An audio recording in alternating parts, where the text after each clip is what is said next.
এই আজকেও তো মনে হয় অনেক বৃষ্টি নামবে।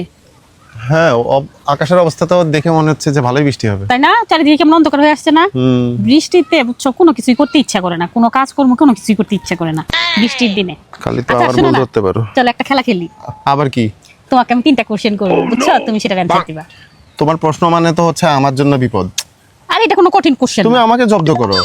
বললাম তো এটা কোনো কঠিন কোশ্চেন না, ঠিক আছে? একদম সহজ সহজ কোশ্চেন থাকবে এবং সহজ সহজ তার উত্তর থাকবে। আচ্ছা ঠিক আছে, আল্লাহ রহম করো। কি জিনিস বলো? শুরু করবো? করো। আচ্ছা, প্রথম কোশ্চেন, ঠিক আছে? যদি মনে করো যে তুমি যেরকম বউ চাও, মনে করো একদম স্লিম সুন্দরী, তাহলে তুমি কি করতা?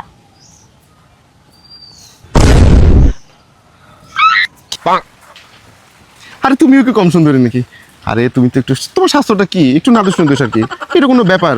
আরে তোমার নাদুস নদুসই ভাল লাগে, বুঝছো না? যার এইসব রোগ কি বলে স্লিম টিম ফিগার বলো, ওগুলো তো রোগা পটলা, ওগুলো দেখতে কি ভাল লাগে?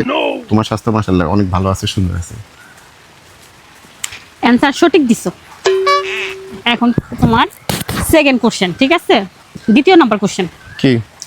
সেটা হচ্ছে মনে করো আমার কঠিন একটা রোগ হয়েছে, ঠিক আছে?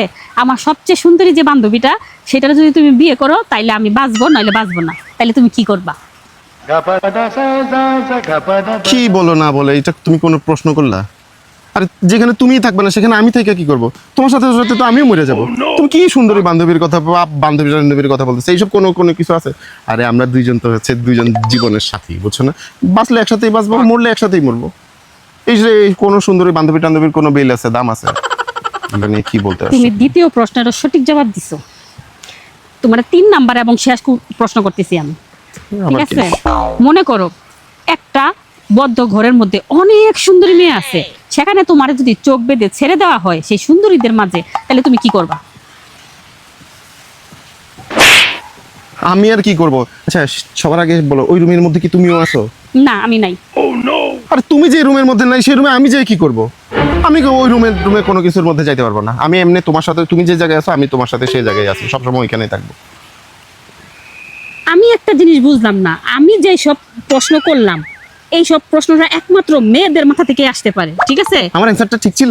সব কোশ্চেনের অ্যান্সার ঠিক ছিল, আর এই অ্যান্সারগুলো একমাত্র মেয়েরাই জানে, কোনো ছেলের তো জানার কথা না। তুমি কিভাবে জানলা? হ্যাঁ, আমার একটা জিনিস বলো, কি? কার সাথে চক্কর চলতেছে তোমার? কোন মেয়ের সাথে তোমার চক্কর চলতেছে আমারে বলো তো দেখি। এই অ্যান্সার গুলার সঠিক জবাব তুমি কই থেকে দিলা? হ্যাঁ, আমারে বলো, কার সাথে সম্পর্ক করছো, কোন মেয়ের সাথে সম্পর্ক করছো? আরে কোথায় আবার কোন মেয়ের সাথে আমি সম্পর্ক করছি? তাহলে এই অ্যান্সার তো তোমার জানার কথা না। তুমি এই অ্যান্সার কেমনে জানলা? কোন মেয়ের সাথে সম্পর্ক করছো বলো, সেই মেয়ে তোমার অ্যান্সার বলে দিছে। হ্যাঁ, কারণ মেয়ের ছাড়া তো এই অ্যান্সার কারো জানার কথা না। হ্যাঁ, কোনো ছেলের তো জানার কথা না। ছাড়ো, তোমার অ্যান্সার করলেও তুমি আমার ভুল ধরো, তো আমি তোমাকে তাহলে কি করবো বলো? ভালো বললেও তুমি ভুল ধরো, খারাপ বললেও ভুল ধরো। আমার ভুল ছাড়া কি তুমি আর দুনিয়াতে কোনো কিছু দেখো না, দেখতে পারো না? শোনো, এভাবে প্রতিদিন মারা থেকে তুমি আমার একবারই মেরে ফেলো, ঠিক আছে? তাহলে তো অন্তত শান্তিতে তো মরতে পারবো। এরকম প্রত্যেকদিন তো এরকম ঢুকে ঢুকে আমার মরা লাগবে না। ওভার অ্যাক্টিং কিন্তু আমার ভালো লাগতেছে না, ঠিক আছে? এরকম ওভার অ্যাক্টিং কইরো না, ঠিক আছে? এই প্রশ্নের অ্যান্সার তুমি কই থেকে জানছো আমারে জানাইবে আগে, তারপর তোমার কথা বলতে। বৃষ্টি চলে যাইতেছে না, আমি বাসায় গেলাম, আগে এই প্রশ্নের অ্যান্সারগুলো কার কাছ থেকে জানছো সেটা আগে আমার বলবা।